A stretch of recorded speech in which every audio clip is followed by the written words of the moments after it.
Well, hello friends and neighbors. Welcome again to my deck. It's a little windy today, but the weather was nice, and I thought let's shoot a couple of samples. As I shared before, it's a fantastic way to stretch out your whiskey budget during this time when we're inside. And these samples were sent to me by Rene and Jacob from SOWLEG. Rene, what a gentleman. You have sent me a few samples over the years, and this is a nod to your channel. And I'll probably put a link a few times through this just to say, you know, if you haven't checked out SOWLEG on YouTube, they're fantastic in their depth. I won't be sharing near as much about Mortlach as you guys have. You're, I would say, probably the experts out there in whiskey YouTube, but thank you for sharing with me. So today, I'm going to take a look at the two samples that you guys sent me. This is Mortlach 12 Dunvegan and Mortlach 17 Signatory. And then I have a bottle, my only bottle of Mortlach I've ever had, of one of the Dimension series from Duncan Taylor Mortlach. In fact, all of these releases are independent bottlings. So we'll tell you what we get out of the nose and taste out of all three of these. Come back after the break.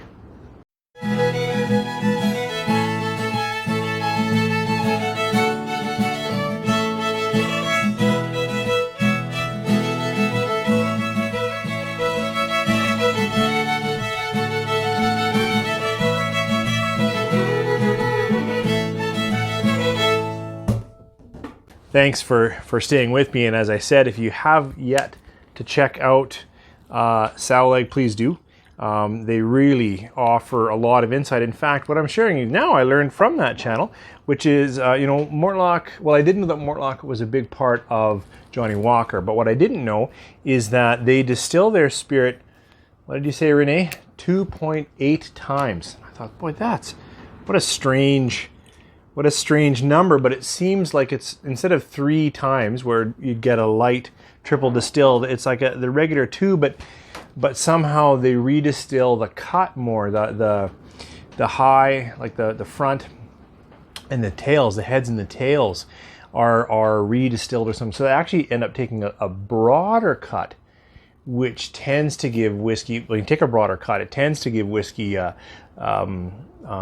deeper, heavier taste than a very narrow selected cut. So we'll see if that comes across. And did I say that in the intro? These are all independent bottlings, and it seems like I've seen Mortlach on the shelves, 1 or 2 releases, but I don't see them very often. Instead, I will see independent bottlings of Mortlach, and that tends to be, I think, how you might get a taste of what Mortlach is like. Oh, Rene also shared that they use worm tubs. So when they're cooling the condensed, the alcohols, they put it through a big tub with lots of copper pipes inside. So that's unique too, to have that.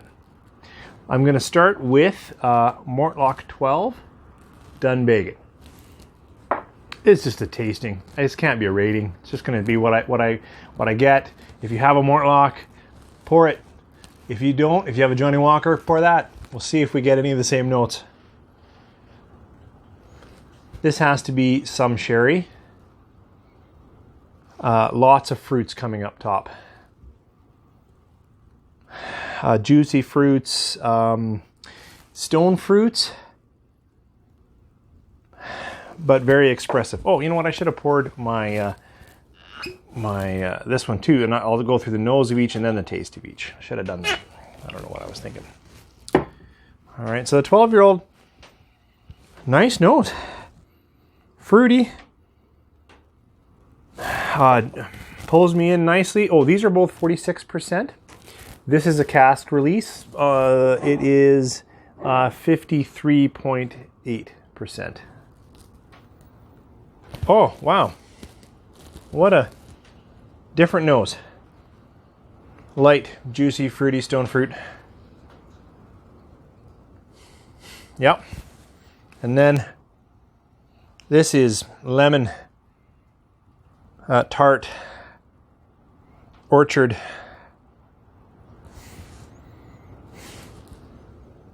Yeah, gentle, more approachable, lighter fruits, that kind of thing. This is cut, crisp, tart. Yeah, lemon. Bit of vanilla up there. What a dramatically different nose to me. Yeah. Wow. And then we'll try the, this is a Duncan Taylor, as I said, and I'll give you the story behind this a bit later.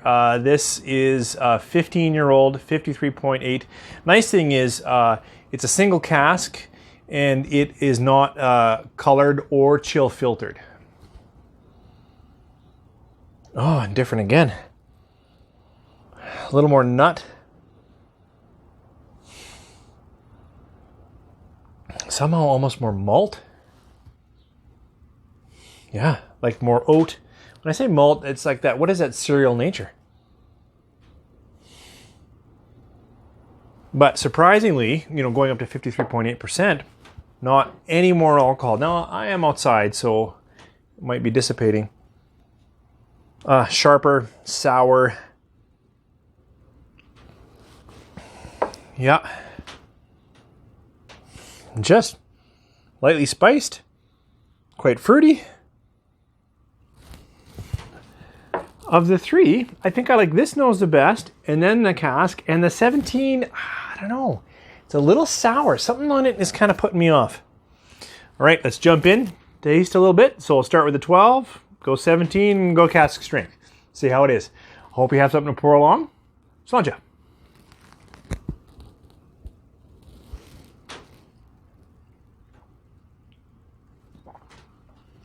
Oh, that coats nicely in the mouth. That is, fruit continues, but add a bit of some spicing, a little bit of cinnamons even. Yeah. Or baking spice, a little bit of nutmeg. We're not deep enough in for clove for me.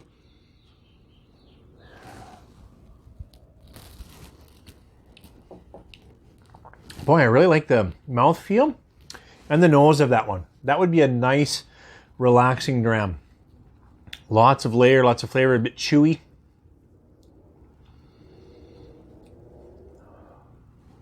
I should spend more time to try to get the finish, but a little bit of char. No, not char.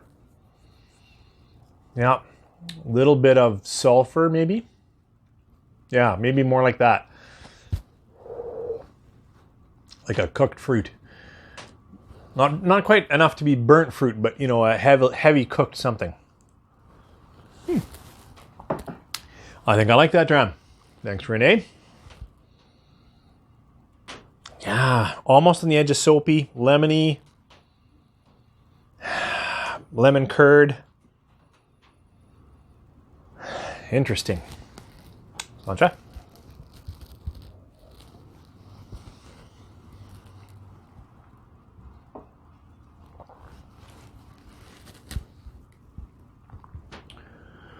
Some of that similar coating going on. Much lighter in the flavor palette. So, like I said, vanilla's kind of a sweetness to it, a sugary. Actually, drying now in the early finish. Yeah.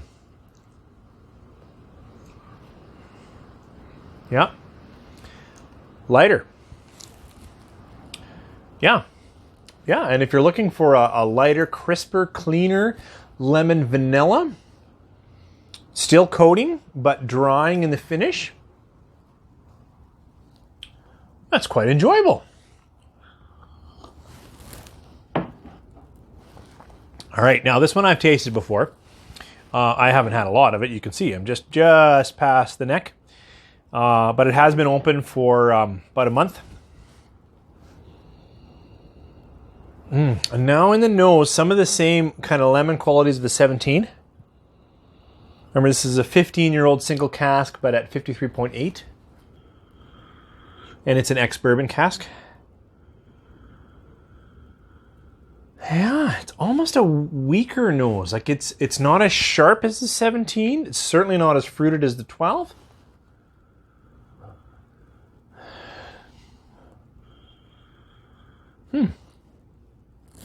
Cilantro.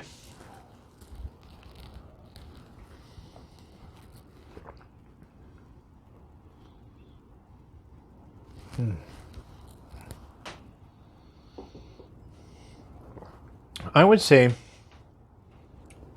the flavor profile pulls to the 17 more than the 12. But, you know, of course, the higher alcohol vaporizes a bit in your mouth. Really, I would say involves your taste buds far more. Of course, I get some spicing on the tongue, but that's probably from the higher alcohol. But it picks up for me. Very nicely coating. Not a huge depth of flavor. Very close to the 17. With just a brighter, stronger volume. In my opinion. I'll work back.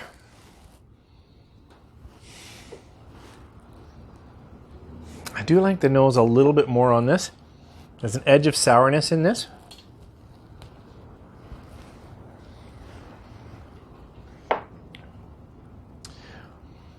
Now, coming back from a stronger release of a very similar profile, this 17 feels a little bit empty for me. Just a little bit like you're left with good coating, but you're looking for another layer of taste, and it's not coming out.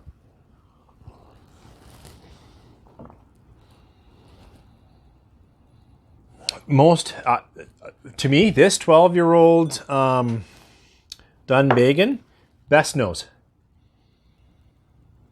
because it doesn't lack the some of that crisp fruit and the vanilla, but it just adds ripe, juicier fruits. Yeah, better nose, best nose here.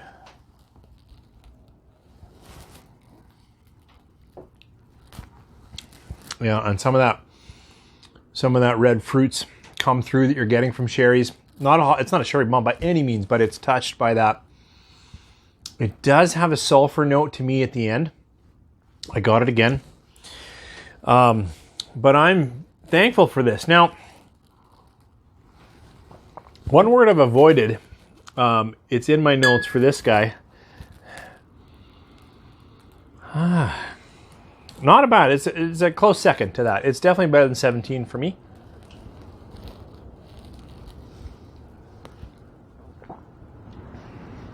I wanted to end with this. Try to get my notes on the flavor. I will say, sometimes this bottle, not out here, in this order, maybe because I went 12 that way, there's a bitterness in this bottle. If you're just like, you're not having any other whiskey, and you hit this bottle, this Duncan Taylor Dimensions, I think you're going to get bitterness in the mid palate, somewhere in the middle. Like, you don't get it right up front. It goes away for me in the finish, but it actually is a bitter wood note. Definitely present.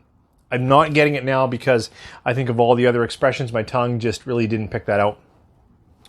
But, oh no, don't have any water because I want to talk about this. A lot of people talk about a meat quality to Mortlach. And when I wrote Rene at SOWLEG, I said, I just got this bottle. I'm hoping it's going to have some of that meaty quality to it. And that's how he sent these samples. I don't know if I was fishing. I probably was. Didn't mean to, but he's a gentleman. Sent them. And I maybe get it in the end of the palate here. Now that I've kept talking and I didn't have a sip of water, I do get it in the finish of this bottle here. In the long finish, not even right away. But now, especially with the cask strength, I think cask strength, that extra, an unchill filtered, like there's some heavier oils in this bottle than you would, possibly even in these two.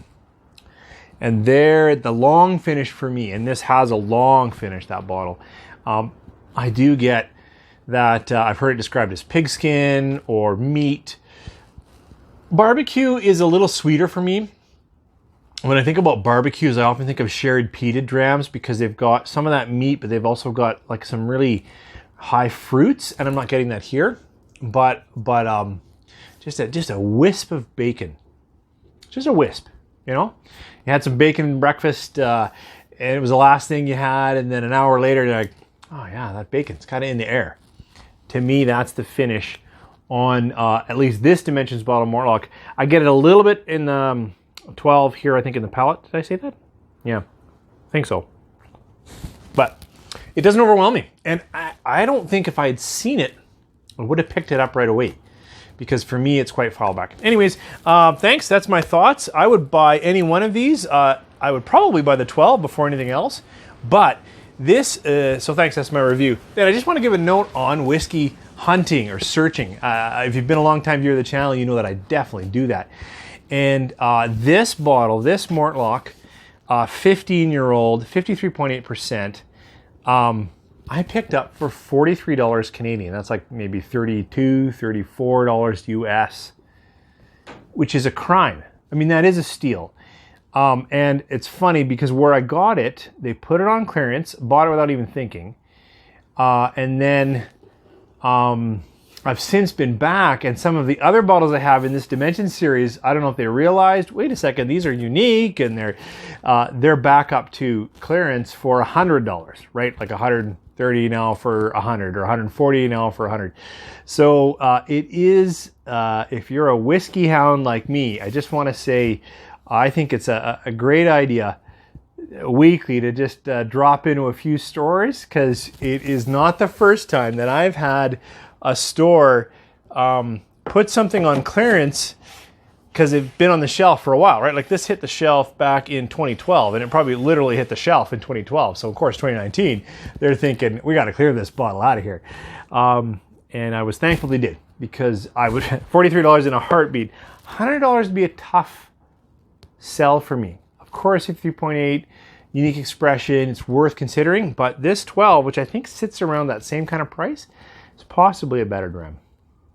Thanks for joining me here on the deck. My family continues to be well, and I hope yours is too. Please take it seriously.